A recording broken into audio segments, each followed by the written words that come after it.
Welcome to I Finally Get It, where real people share real life lessons so you can have a real good life. Have you ever felt like the world sometimes revolves around you and your challenges? In this episode, we sit down with Carol Trosclair, where she shares the moment she read one line in a book and it changed her entire life. In fact, I believe it changed the lives of everybody she encounters today. In studio, as always, is Dustin Webb, our producer. I'm your host, Jeff Martin, and here's my interview with Carol Trosclair. All righty, we want to welcome Carol Trosclair to the show. Carol, it's so great to see you. She is a petroleum landman, Yes. and you've done that as a career for quite a while, right? Before you were born. That's how long. I don't know if I believe that one. So, we say landman, and for folks around Louisiana, we know what a landman is. But for others, how are you a female, but you're a landman? Well, us females like to say land ma'am. Oh, that is great. So we're land ma'ams. Yes, ma'am. Yes, ma'am. Tell us where you come from, how'd you grow up, and a little bit more about you so we get to know you better. Okay. I was born in Philadelphia, Pennsylvania. My mom got pregnant when she was 15. Wow. By the time she was 20, she had 4 children. In fact, she wanted a girl and she had a boy. She said the second time, God, please give me a girl. She had a boy. The third time, dear Jesus, please, can I have a girl? She had a boy. Oh, my goodness. The 4th time I was born and she started singing in the delivery room. And so she named me Carol, a song of joy, because finally, after 4 times, she had a girl. I love that. Yeah. But then by the time she was 24, she had 7 children. 3 more. 3 more. See, the girl was so good, she wanted more. And then my mom, her mother died when she was 14. She was looking for love. So all my life up until 10 years old, my mom ran off with other men. She divorced my dad when I was born. She was 20 and they divorced, and then she married my stepdad, and she just kept running off with other men. And finally, when I was 10 years old, my stepdad just couldn't keep traipsing all over the country looking for my mom. So he called up my real dad, who I'd never met, didn't know, and just said, I have your 4 children and I want to give them to you. My dad was in his early 30s. He didn't know how to raise children. I was 10. I had brother 12, a brother 13, and brother 14. So he put us in a home for children, Tabor Home for Children in Doylestown, Pennsylvania. And I was there from 10 to 14. Wow. Yeah. My brother turned 18. He got out and he asked my dad to get me out just because it was an institution. So just growing up, I didn't know love. Sure. I just, there was no love in my life and in my family. It was a tumultuous life. Well, that had to set the stage for the rest of your life, because there's definitely love in your life today. You bring so much joy, but you had to go through that, don't you think, to experience what you're experiencing today? Yeah. So I wanted to be a social worker just to help kids, because I wanted to know who is love and where is love, what is love. Yeah. And I just had social workers, but they didn't know. And I just wanted to be a social worker with foster care and adoption to help children to know that God is love. Yeah. So it was a troubled childhood. So you grew up in Philadelphia, Mm-hmm. and a portion of it in a children's home.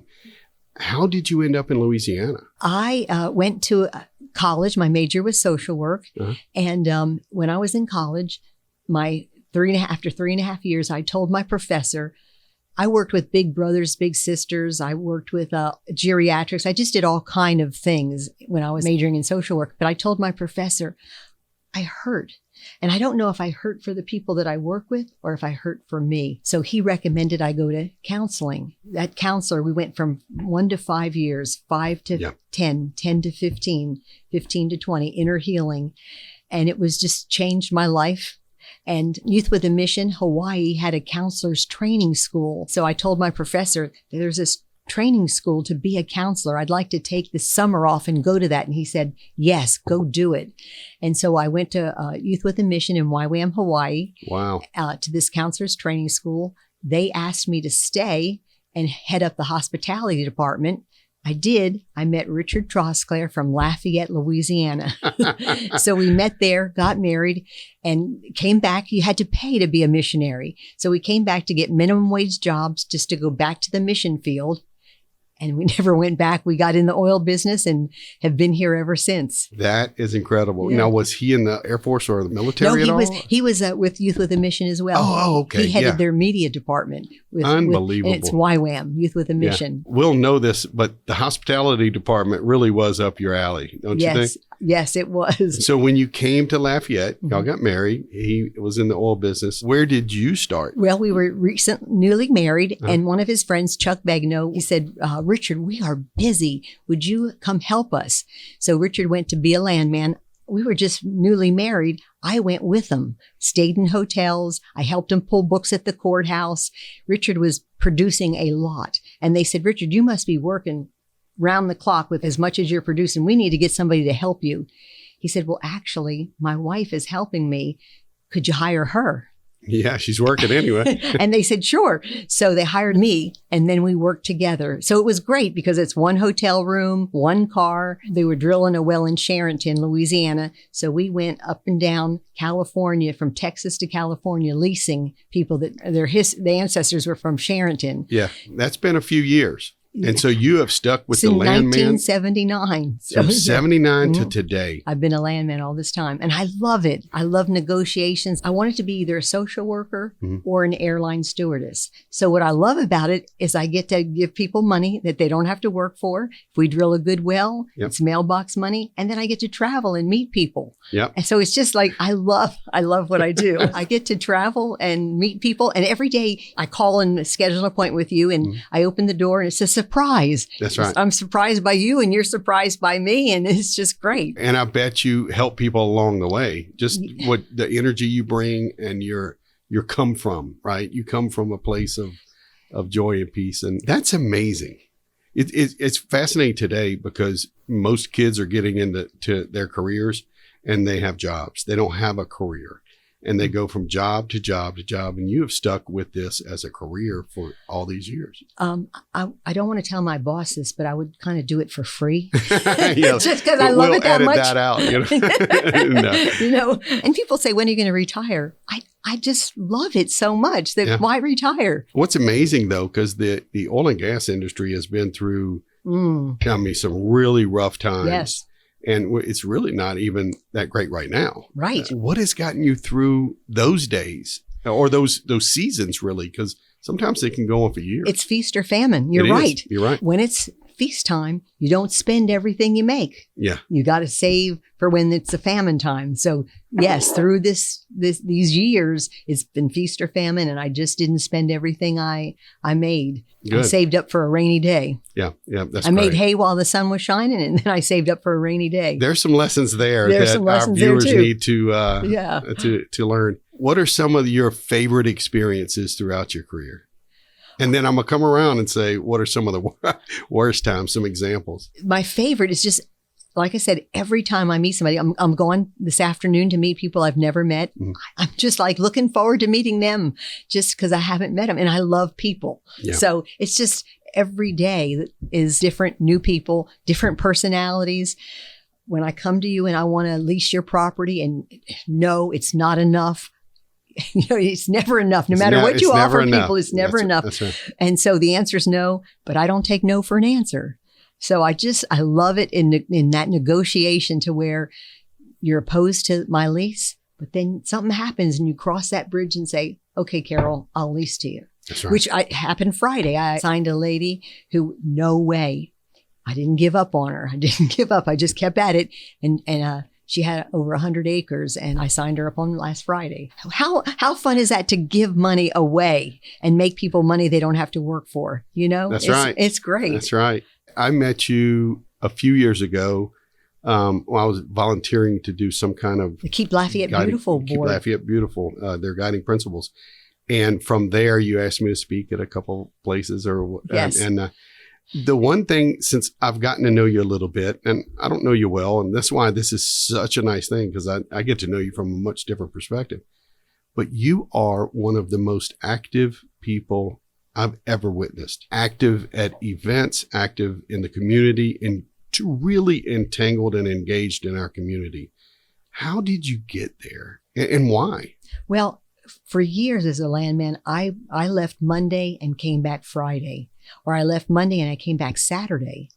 And so when the oil business kind of went down, I'm home more. And it's like, I want to give back because for a number of years, for a lot of years, I was gone Monday through Friday. So now that I'm back in the community, I want to make a difference. I want to engage. I want to be involved. And you are. And I am. What drives you to do that? Was it building relationships at first, or just love for people and helping them, or? And a love for making things better. Yeah. And I'm not a spectator, you know.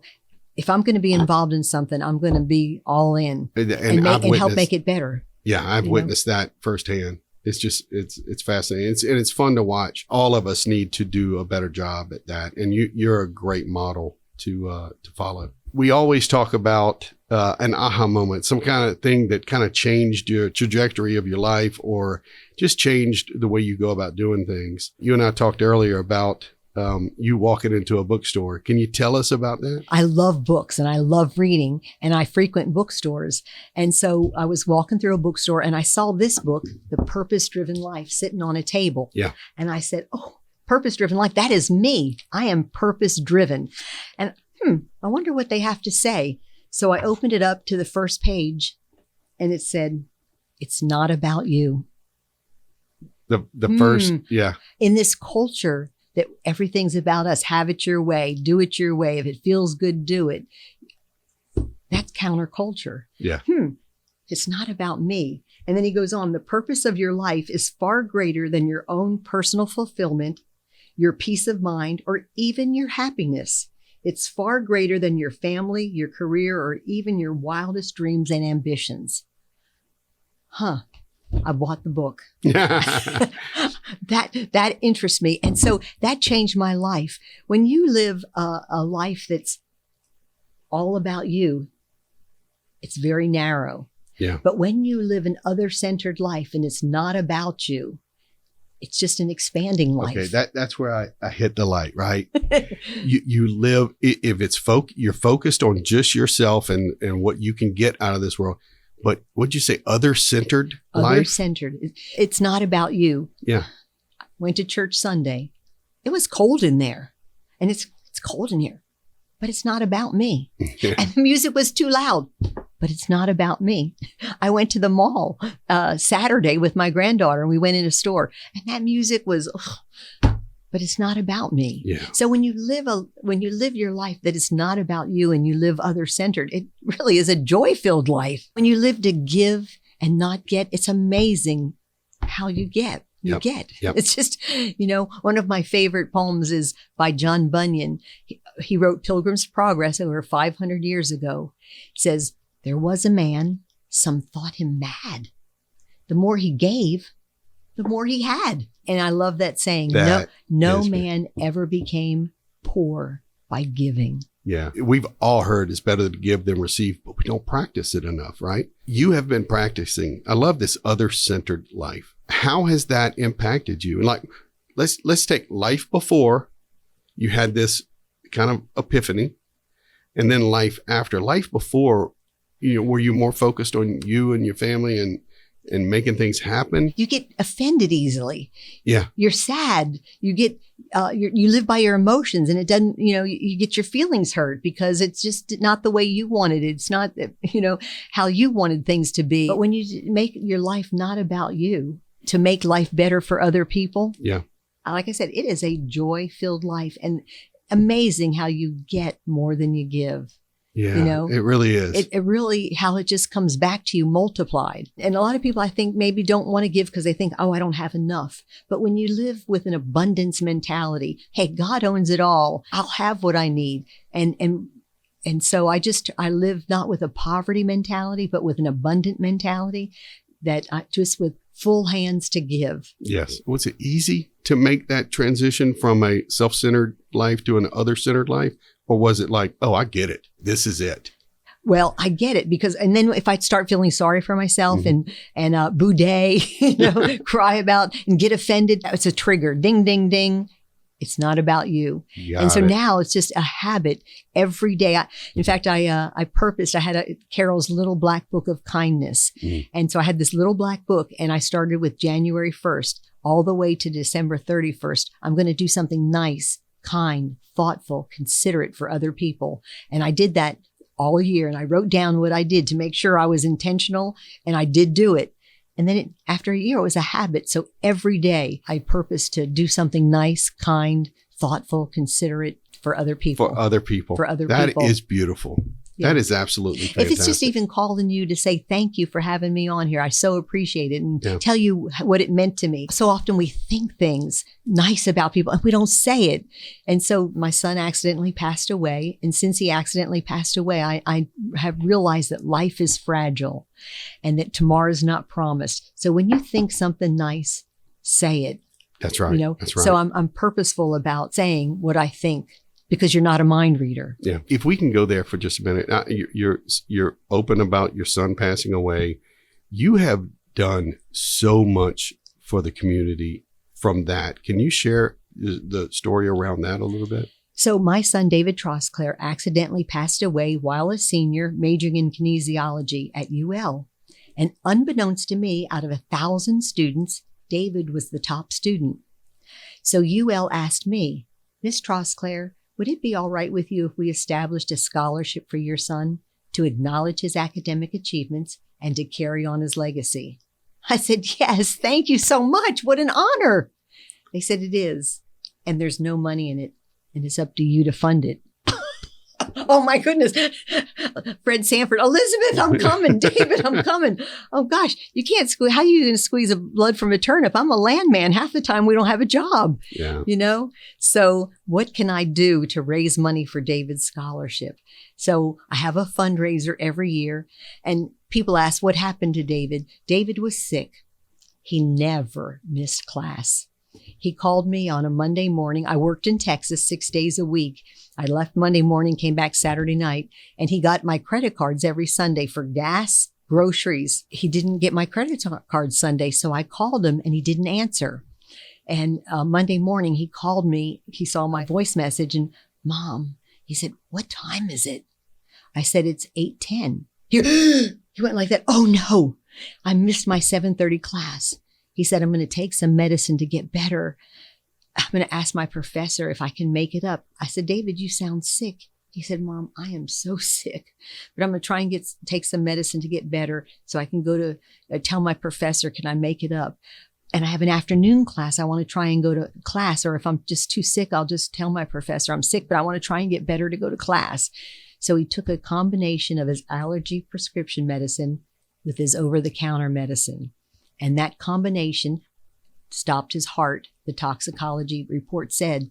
And since David passed, I've met so many people. You try and self-medicate. Like, today is an important day. You can't miss. You got this presentation going. You got to do. And so you just go to your medicine cabinet and take some of this and some of that, hoping to get better fast. You can't do it. Yeah. I am so sorry to hear that. Yeah. That's rough. But you know what? You have really sparked a change. And can you tell us a little bit about the foundation and the event that goes on every year? All right. So every year, the Kinesiology Professional Association, which is the student club for kinesiology majors, every student club on campus is allowed to have one fundraiser a semester. So the fall semester, the KPA, that student club for kinesiology majors, has the David Trosclair Memorial Scholarship in kinesiology as the fundraiser. So what we do is we sell $10 tickets to win a custom designed vacation for two from Travel Machine, our local travel agency. If you win, you get to choose where you go, when you go, what you want to do. It's all about you. And then as a thank you gift from me for supporting my son's scholarship, you take that ticket to 6 places and you'll get something free. If you take it to Todd's Car Wash in September, you'll get his $30 Super Works wash for free as a thank you gift from me. Wow. Some people don't like to go to car washes, so you can go to Judy's Inn, the best burger in town. You get a free hamburger, cheeseburger, whatever you choose. October, you can take it to Tropical Smoothie. You get any free flatbread that they have. They have about 6 or 8 different flatbreads, and you get a free side. Or you can take it to Rev Coffee and get a free coffee or tea and any pastry in their counter as a thank you gift from me. And then in November, you can take it to Great Harvest and get a loaf of bread of your choice, or you can take it to Roly Poly and get a free Roly Poly of your choice. So every ticket is a winner. I give back. So what fundraiser do you know that you pay $10 and you can get a $30 value? I know none. Yeah, that's amazing. It's the best. But I want to give to thank you for giving to my son's scholarship. Yeah, I love that. And it's helping so many students today. And kinesiology is a new major at UL, a new discipline. They don't have, it's in the College of Ed. The College of Ed has been around at UL for over 100 years. They have lots of scholarships. Kinesiology doesn't have many. David's and a handful of others. So the more we raise, the more we can give. And you don't want to see me in September, October, November because, hey, have you heard about my fundraiser? Hey, I got some tickets. Would you like to buy? Yeah, I know. And I've seen you out and about, and you're a machine. And I love it. For the love of David and these kinesiology kids, they're smart, they're poor, and they're so grateful. That's right. You know? But on purpose. You're purpose-driven, which is why you were drawn to that book and why you work for other people, not just other-centered. So that has to play into, after David passed away, having that gift of living an other-centered life had to have really played a big part in that, don't you think? It does because, when you realize life is fragile and life is short, you want to make the most of every day. Yeah. Today is all I have. So be kind today, be thoughtful, be giving, be generous, be considerate, do something nice for somebody else because this is all we have. Yeah. So I live with that thought in mind that all I have is today. I tell you what, I usually get to where I ask the question, how could you help someone who is, living a self-centered life? You probably just answered it. I don't know if you have a better answer, but there are people out there that not always, but a majority of their life, it's about them, or it might be about their very close relationships. What would you tell somebody who's living that kind of life? What would you tell them they need to either read the book or just change? What would you tell them to do? The real fulfillment in life and real happiness and real joy comes, in doing for others. Yeah. There's a joy in giving to others. So you think you're happy, but boy, if you really want to know what happiness is, start thinking about others and living for others because there's just such a joy in that. And you can't outgive God, The more you give, the more you get. It's just amazing how that principle works, Yeah, it really is. Yeah. And there's real joy and fulfillment in that. I will put up how to get in touch with you. Okay. How to the scholarship, the foundation, and how to reach out to that. So whenever anybody listens to this, they're going to be able to see and be able to go to that. Great. For $10, you can get 6 things to choose from and a chance to win a custom designed vacation for 2 from Travel Machine. That's amazing. So I'll put all that information, but I like to give our guest the last word. And really, since discovering this other-driven life through Purpose-Driven Life book, how it's twofold. How do you feel like it's made you better? And then how do you change the world? How are you leaving people better? Well, one of my quotes that's me, I don't know if you've heard this, John Wesley said, and this is how I live my life.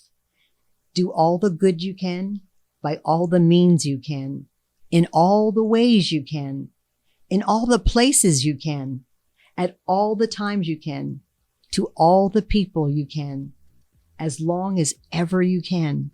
So if you live with that in mind, it really is a happy, joy-filled life because you're not thinking about yourself and what you don't have. The glass is half full. When you think about other people and how you can bring joy to them, it truly is more blessed to give than receive. Thanks for joining us this week on I Finally Get It. For information on where you can reach Carol Trosclair, just check the notes at ifinallygetit.com. You're going to want to tune in next week when we sit down with Cherie Hebert of BBR Creative and hear her I Finally Get It moment. Don't forget to subscribe to our YouTube channel or anywhere you stream podcasts so you never miss an episode. Until next time, learn real life lessons so you have a real good life.